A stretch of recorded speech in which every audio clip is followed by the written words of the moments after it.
Darren sat alone in the small cockpit of his ship, Wanderer. Stars stretched endlessly outside the windows, a sea of quiet lights in the dark. He had been traveling for weeks, mapping an uncharted region that few humans had ever seen. Most explorers avoided this area because the star maps were incomplete, and strange signals sometimes drifted through the silence.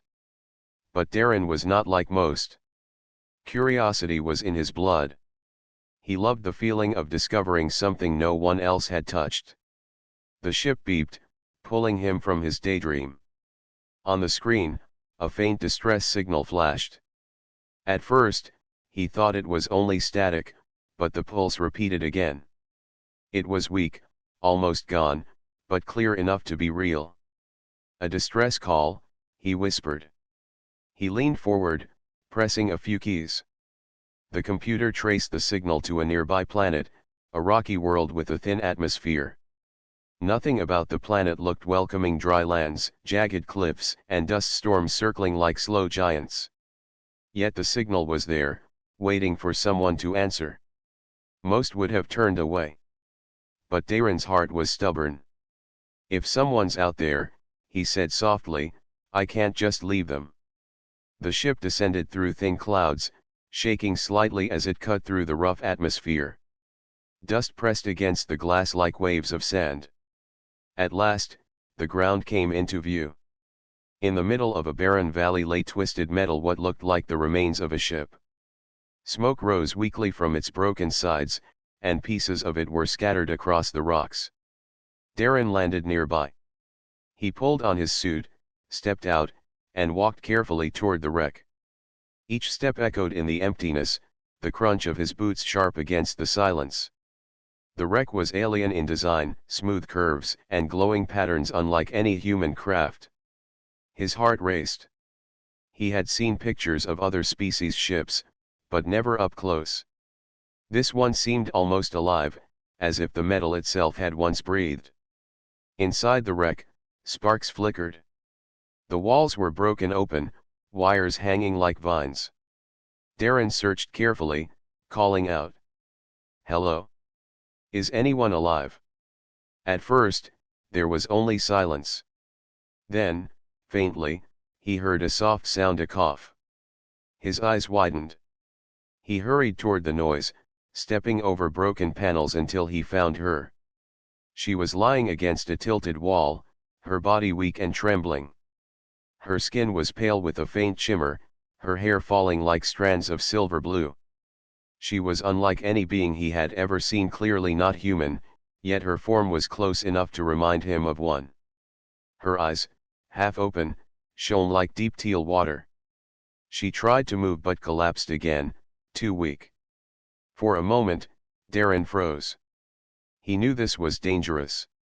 Some species did not welcome human contact, and he had heard warnings about this region.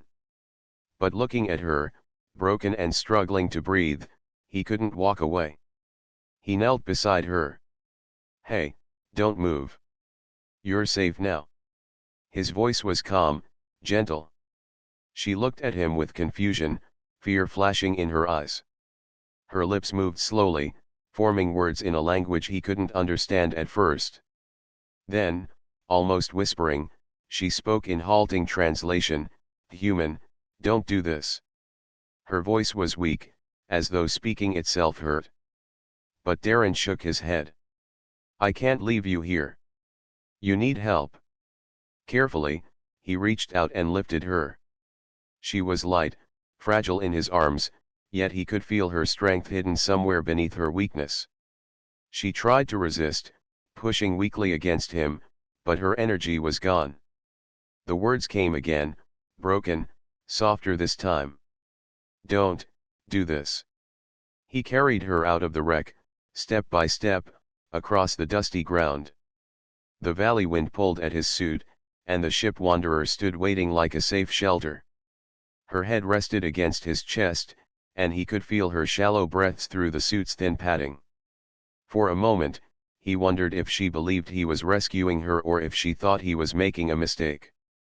Inside his ship, Darren laid her carefully on the medical bed. He checked the air mixture and adjusted it for her alien biology, hoping it would help. Machines hummed softly as they scanned her condition. She was alive, but weak, and her body carried strange wounds from the crash. Darren pulled a blanket over her, sitting nearby to watch. She opened her eyes once more. The teal glow seemed brighter now, locked on him with both confusion and something deeper. "Why, help," she whispered, her voice fading. Darren smiled gently. "Because you needed me. That's enough." Her eyes closed again, her breathing steadying. She had no strength left to argue, no strength left to push him away. Even as her pride whispered against it, she couldn't stop herself from leaning into the safety he offered. And so, in that quiet moment aboard the Wanderer, a human and an alien began a story that neither of them had expected. A story born from a single choice, a human refusing to turn away. The hum of the Wanderer filled the cabin like a soft song. Alira lay on the medical bed, her body wrapped in gentle warmth. The machines around her whispered with quiet beeps as they checked her health. For a long time, she did not move. She only listened, her mind heavy with confusion. Why had the human saved her? Why had he carried her out of the wreck instead of leaving her behind? Her people always said humans thought only of themselves. Yet this one had risked his life for someone he did not know. When she finally opened her eyes, she saw Darren sitting nearby. He had pulled a chair close to the bed, watching quietly. The soft light of the cabin touched his face, showing his tired eyes but calm expression. "You're awake," he said gently. His voice carried no demand, no force, only relief. Alira blinked at him. Why help me?" Her words were slow, heavy, as though her body still fought for strength. Darren smiled a little. "Because you needed help. Isn't that enough?" Her chest tightened. She did not answer. Darren stood and brought a small tray with water and some food. "Here. You should drink first." He placed the cup carefully in her hands. She looked at it with suspicion. The water was clear, simple, unlike the glowing liquids her people used for healing. She raised it to her lips, tasting it. Coolness spread across her tongue. Ordinary, yet refreshing. "This is human water?" she asked quietly. "Yes," Darren replied. "Not special. But it keeps us alive." Something about his tone made her look at him more closely. His words were simple, yet steady. She set the cup down and studied him. His clothes were plain, his tools small and unpolished. Nothing about him shone with the perfection of her people's ways. And yet, he had survived alone in deep space. For a while, silence hung between them. Then Darren spoke again. "What's your name?" She hesitated. Giving her name felt like lowering a shield. But his calm eyes waited, not pressing, only asking. At last, she whispered, "Alira." "Alira," Darren repeated, testing the sound. He gave a small nod. "It's a strong name." "I'm Darren." She looked away, her fingers curling into the blanket. The word strong touched her oddly. No one in her people ever called her strong. They only expected her to follow the path given to her. Later, Darren began working at the small console nearby. Alira watched him quietly. He moved with steady focus, checking the ship's systems, adjusting small devices. Every so often, he glanced at her to make sure she was comfortable. He offered no questions about her world, no pressure. He simply let her rest. Alira found this unsettling. Her people often spoke quickly, judged quickly, demanded answers. This human gave her space, as if trust was something to be built slowly, like a bridge.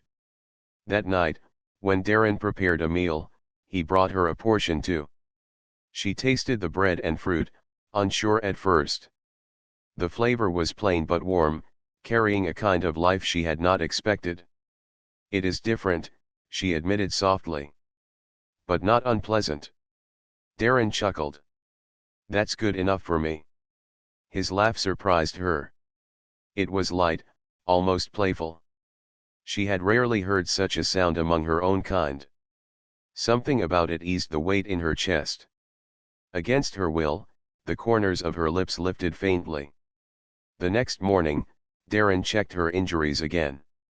He worked carefully, his hands steady, his touch gentle. You're healing well, he said. Alira frowned slightly. Why do you care? You don't know me. I am not human. Darren looked at her, his eyes clear. Doesn't matter. You're alive. That's enough reason. Her heart stirred at his words. She wanted to protest, to say he was foolish. Yet deep inside, she felt something break open, a seed of trust she did not want, but could not stop. Later, when she walked slowly across the cabin, her legs still weak, she stumbled. Darren was there in an instant, catching her before she could fall. She froze in his arms, her pride burning. But his hands were steady, holding her only long enough for her to stand. He didn't laugh, didn't mock, didn't point out her weakness. You'll be strong again, he said simply. For the first time, she believed him. That night, as she rested once more, Alira thought of his words, his patience, his steady eyes. She still did not fully trust him, her heart fought against it, but she could not deny the truth. This human was different. He was not reckless, not selfish, not careless. He was something else. And though she whispered to herself, "Do not fall," she knew she was already beginning to. The Wanderer floated quietly in orbit above the dusty planet. Inside, the hum of its engines was soft, steady, almost like a heartbeat. Alira sat on the medical bed, her strength slowly returning. The faint shimmer of her skin looked brighter now, though her eyes still carried shadows of worry.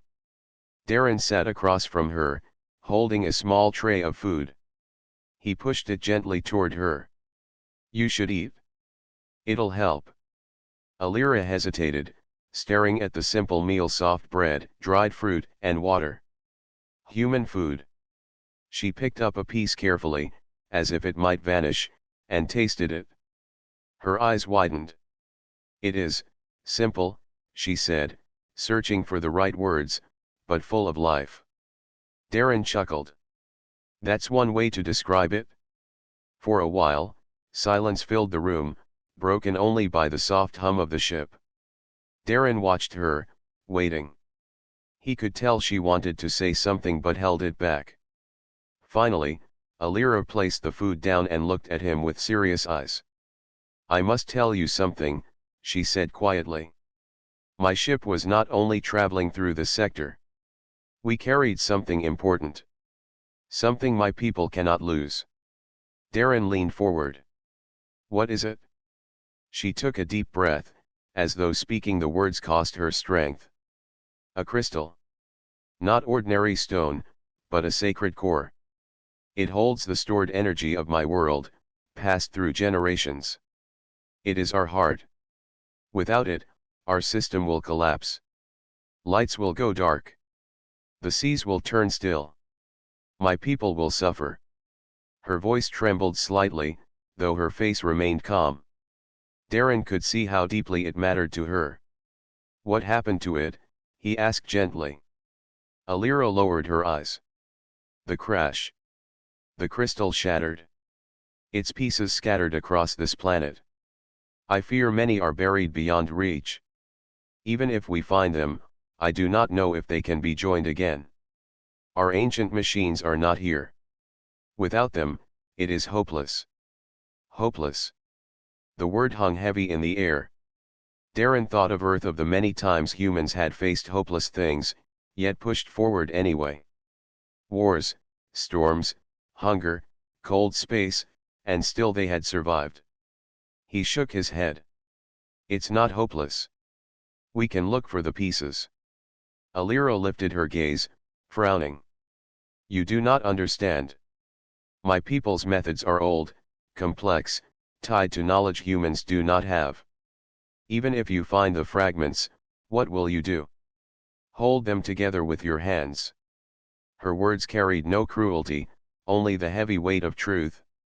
Yet Darren smiled. If that's what it takes, maybe I will. She blinked, confused by his tone. He wasn't mocking, he wasn't careless. He was serious. This human alone, far from his home, spoke as if the impossible was only another puzzle waiting to be solved. Why? She asked softly. Why do this for me? For my people. Darren looked at her, his voice steady. Because someone has to. And right now, I'm the one who can. Her chest tightened at his words.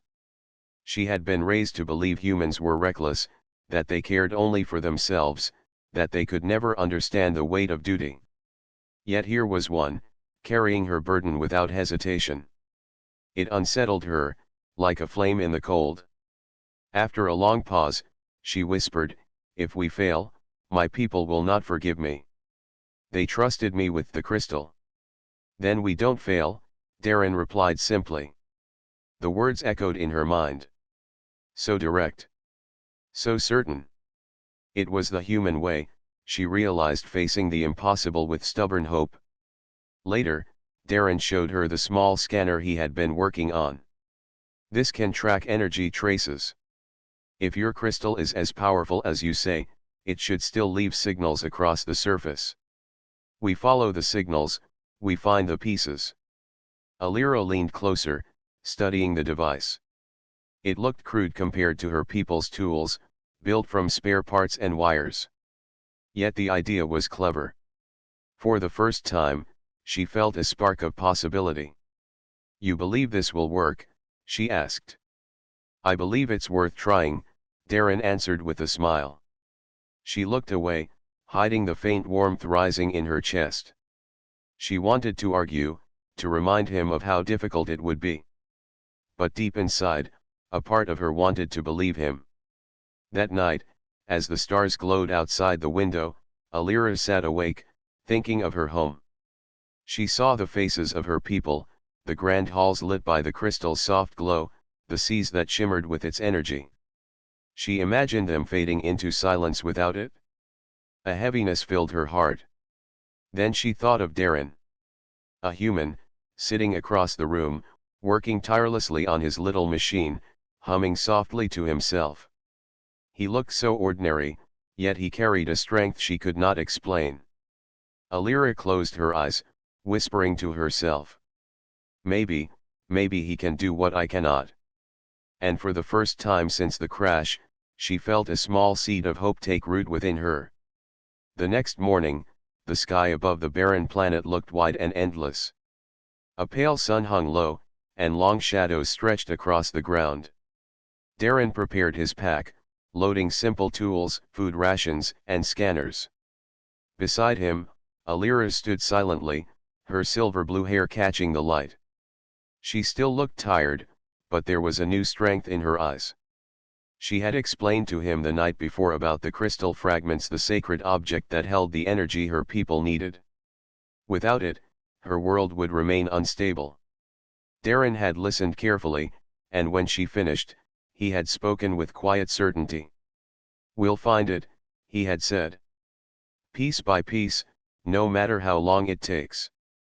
Now, as they stood outside the Wanderer, the wind pulling gently at their clothes, Alira felt an odd mix of doubt and hope. She had never worked with a human before. She had never imagined one would risk so much for her people's sake. Yet here he was, ready to walk into the unknown with nothing but simple tools and endless determination. They began their journey across the valley. The land was rough, filled with jagged rocks and shifting sand. Dust swirled in the air, and the sky often dimmed with heavy clouds. Darren kept the scanner in his hand, watching the small blinking light that pointed toward one of the fragments. Alira walked beside him, her steps graceful but cautious. Your people, Darren asked as they climbed a low ridge, don't they usually send help for something this important? Alira's face grew thoughtful. They would, if they knew. But the crash broke the beacon. No one can hear us yet. Until then, the crystal lies lost. Darren nodded. Then we'll find it ourselves. Hours passed as they walked. They crossed dry gullies, climbed over boulders, and pressed forward even when the wind stung their faces. Darren often stopped to improvise solutions. He carved a walking stick from a broken piece of metal, rigged a small tent out of spare cloth when the dust grew too thick, and used stones to mark their path. Alira watched all this with silent amazement. Her people were proud, advanced, and deeply rooted in tradition. They believed that without their ancient machines and sacred methods, little could be achieved. Yet here was a human, solving problems with whatever he could find, never pausing to complain. His way was simple, but it worked. At midday, they reached a canyon where the scanner beeped loudly. Down below, a faint glow shimmered beneath loose rocks. Darren smiled. That's one piece.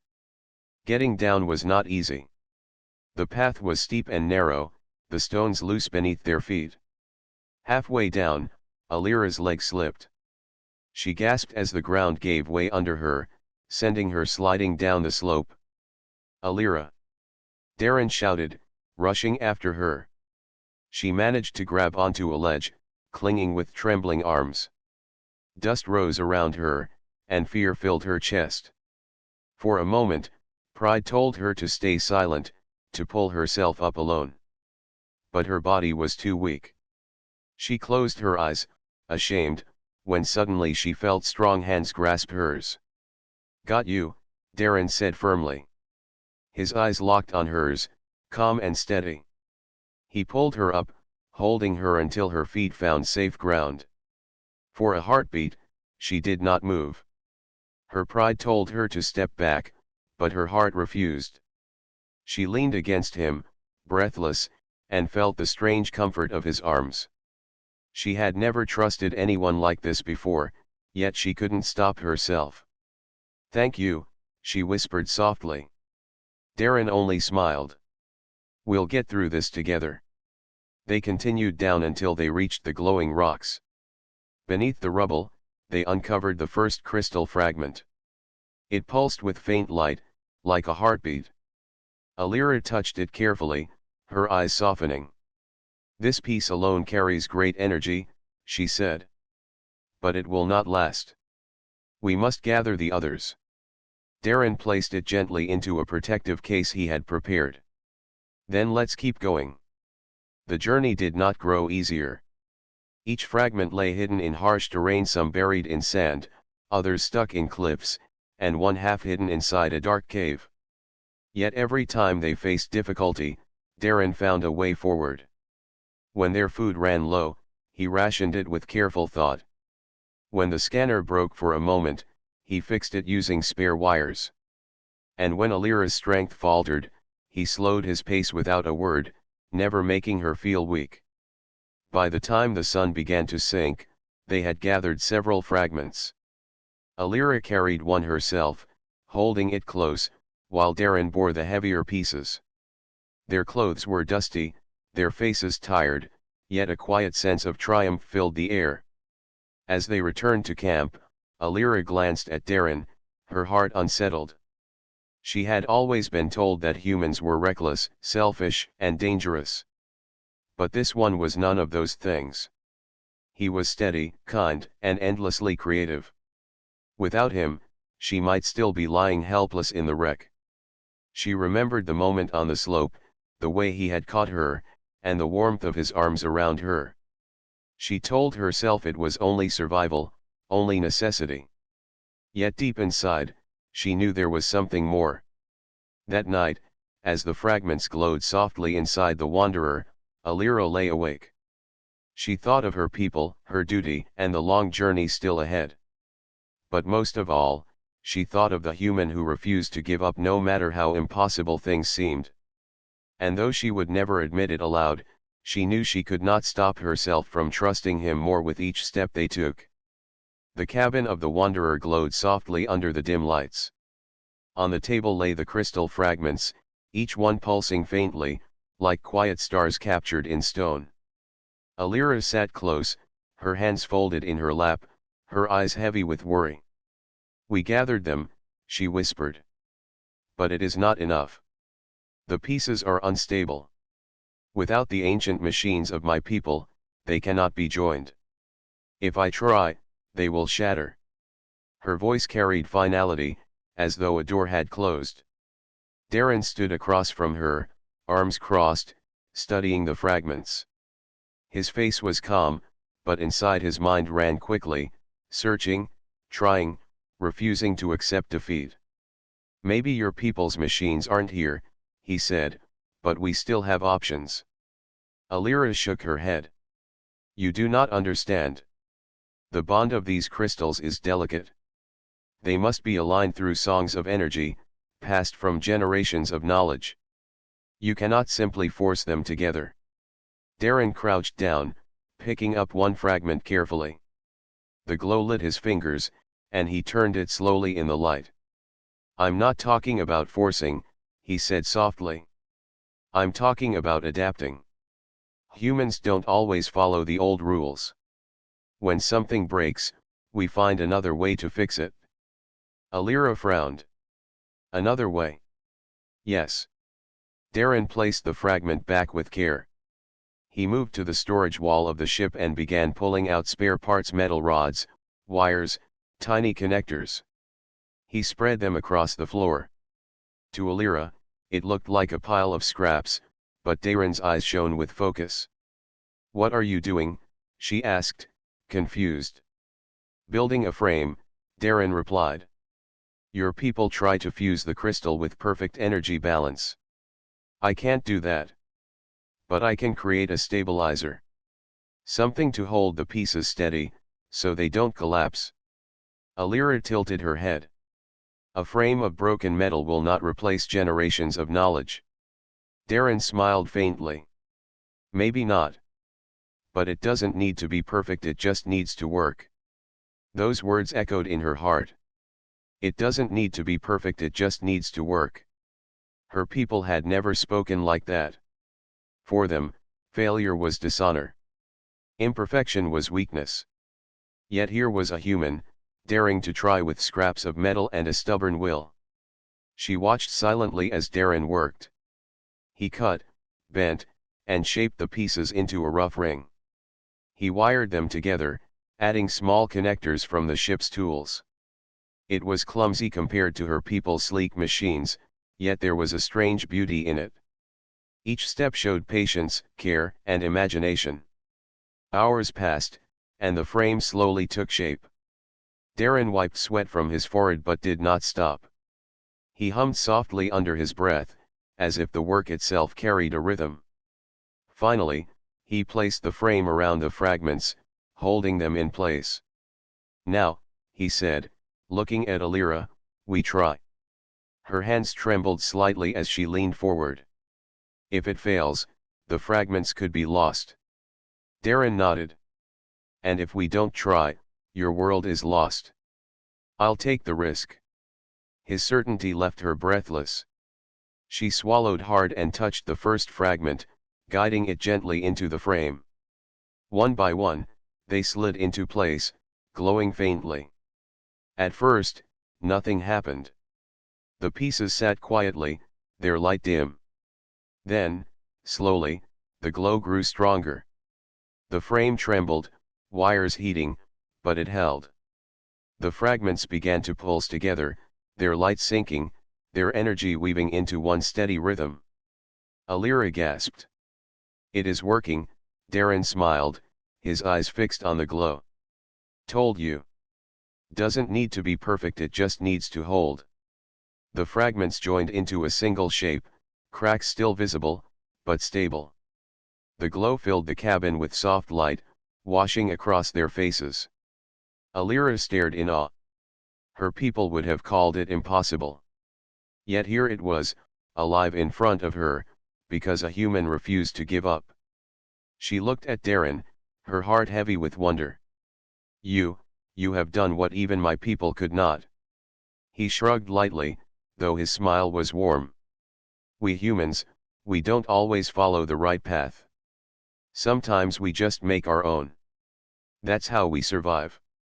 Alira lowered her gaze, her voice almost a whisper. Perhaps that is why you are strong. For the first time, she felt her pride bending, not breaking, but changing. She had always thought strength came from perfection, from following the old ways without fail.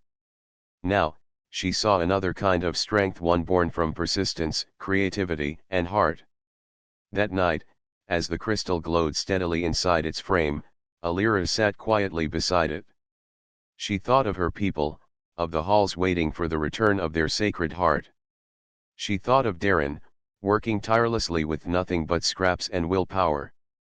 Her fingers brushed the crystal's light, and she whispered softly, not sure if he could hear. Perhaps it is not my people who saved this crystal. Perhaps it was the human way. The wanderer floated silently above the planet as the horizon glowed with the rising sun. Inside the cabin, Alira stared at the crystal now stable in its human-made frame. Its steady pulse filled the room with quiet warmth, a rhythm she had not thought possible outside her people's machines. Darren worked nearby, adjusting small settings, ensuring the glow remained constant. Alira's thoughts, however, were not on the crystal. They were on the approaching signal she had received hours ago. Her people had detected the beacon and would arrive soon. The fleet would come, bringing rescue but also authority, expectation, and judgment. She stood, her fingers brushing the edge of the crystal. Darren, she said softly, my people will arrive any moment. They will take the crystal. They will judge what we have done. Darren turned, his eyes calm. Then we give them proof it works. He gestured toward the glowing fragments. They will see your mission succeeded. Alira's chest tightened. She had always been loyal to her people, following every rule, every tradition. She knew what her duty demanded, returning the crystal safely, without deviation, and without relying on outsiders. Yet here she was, feeling something she had never felt before. A strange warmth rose in her chest as she looked at Darren. He had helped her when no one else could. He had faced danger with nothing but his human persistence. He had made the impossible possible. And now, she could not bear the thought of leaving him behind.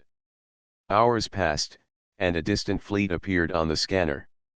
Their ships were sleek, perfectly designed, moving with precise formation.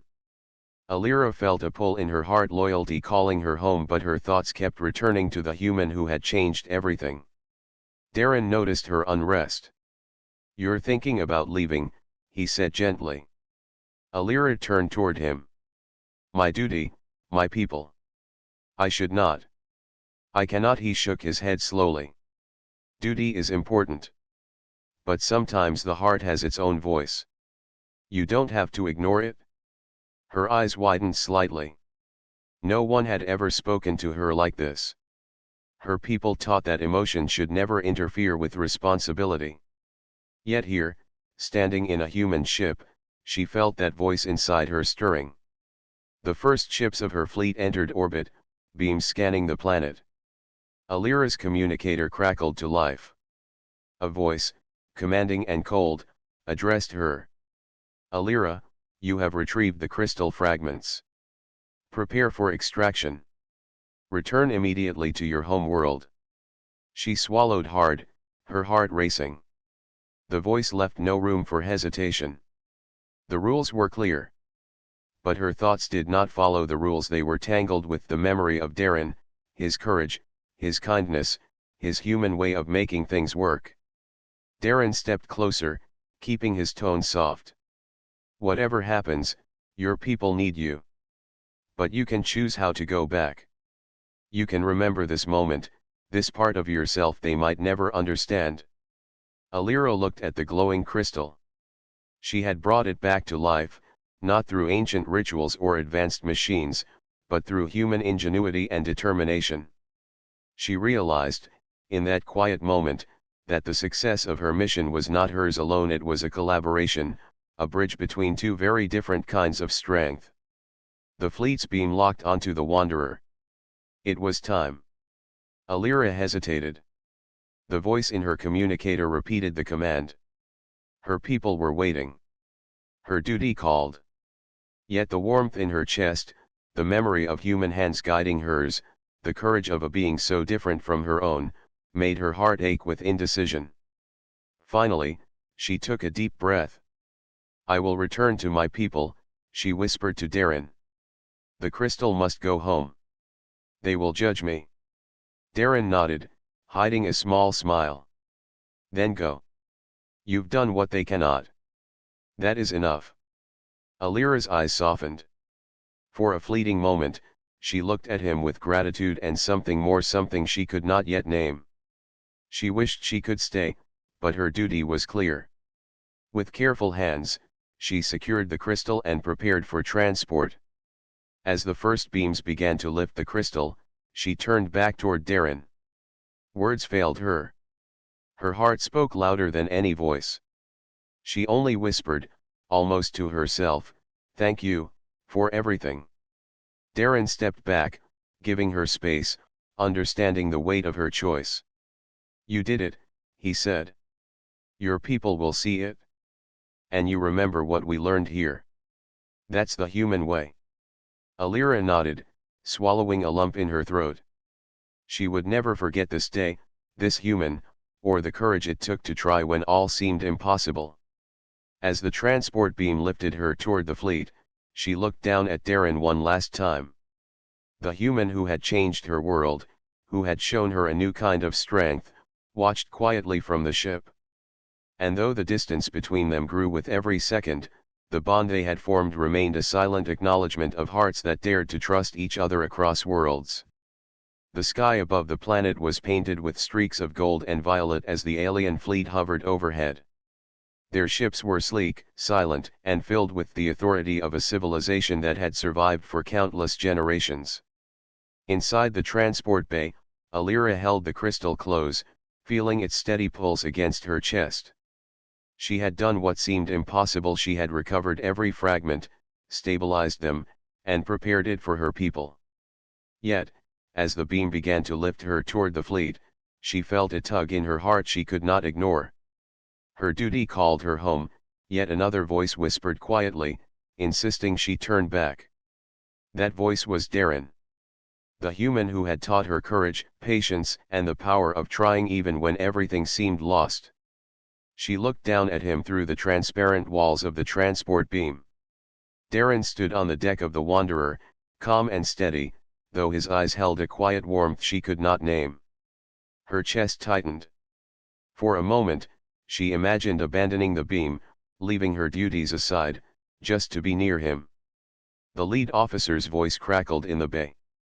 Alira, you will return to your people immediately. Do not delay. The crystal must be secured. Duty.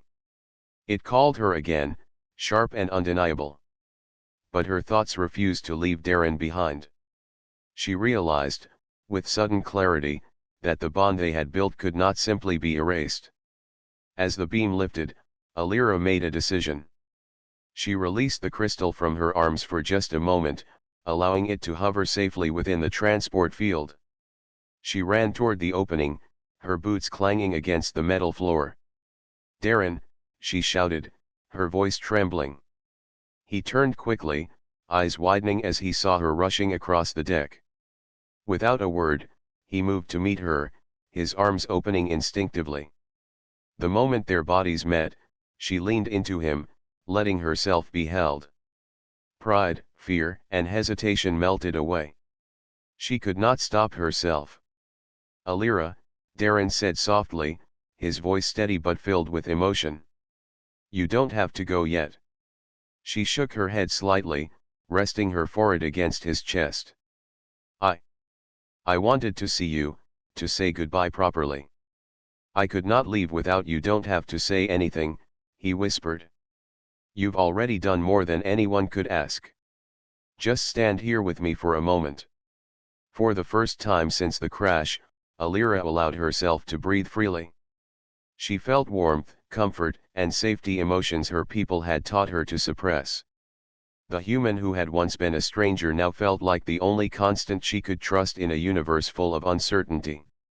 Outside, the fleet's transport beam hummed, waiting, but for this brief moment, neither of them noticed. Time seemed to stretch, holding them together in quiet understanding.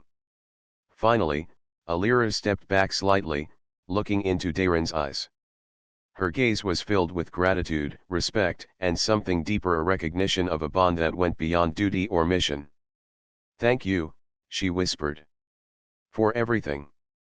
Darren smiled gently, brushing a hand across her shoulder. "You did it. Your people will see the crystal returned. And you'll be remembered not just for what you did, but for the courage you carried." Alira nodded, her chest still heavy with emotion. She glanced at the crystal, now floating safely in the transport field, its light steady and strong. Her world awaited her, yes, but so did the memory of a human who had changed her understanding of strength and hope. The lead officer's voice came again, more urgent this time.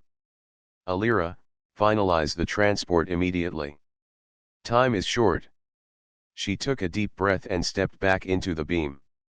Darren reached out one last time, his hand brushing against hers.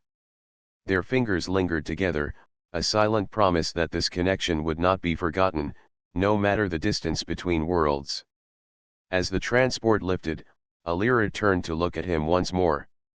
Her eyes shimmered with emotion, and for a fleeting second, she felt as if she could reach across the stars to hold him again. Then the beam carried her upward, leaving Darren standing alone on the deck of the Wanderer. But he did not feel alone. In his mind, he carried the memory of her trust, her courage, and the way humanity had, once again, surprised the galaxy. A simple human choice to care, to persist, to try had changed the course of an alien world. And in that, Darren felt an unshakable pride. High above, Alira looked down at the planet that had tested them both. Her people's fleet waited, their attention on the crystal. Yet in her heart, she held something more precious than duty or honor, the memory of a human who had shown her that strength was not just about power or tradition, it was about heart, hope, and the courage to act even when the outcome seemed impossible. And though they were separated by distance and obligation, Alira knew one truth she could not deny. She had fallen, truly, into his arms. And in that moment, nothing else mattered.